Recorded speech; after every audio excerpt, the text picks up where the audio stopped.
فوق الحرف يا صغاري، مع الفتح أفتح فمي، مع الضم أقبل أمي. تحت الحرف يا صغاري أرى الكسرة وأبتسم. جانب الحرف يا صغاري مع الآ أقول مع الأو أقول أو، مع الإي أردد يي.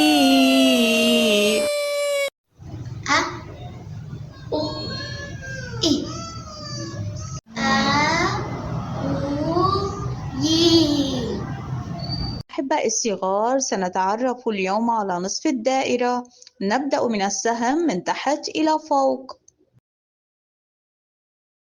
يمكن أن نرسمها في الهواء معا وفي التراب، وأن نشكلها بالغذاء، ثم نرسمها فوق حرف الد ونضم فمنا قليلا. يمكن أن نضع كل كف على خد على وجهنا وننادي كالذئب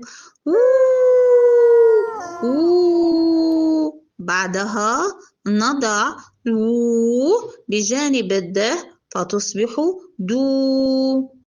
د مع الآ أقول دا، د مع اليي أقول دي.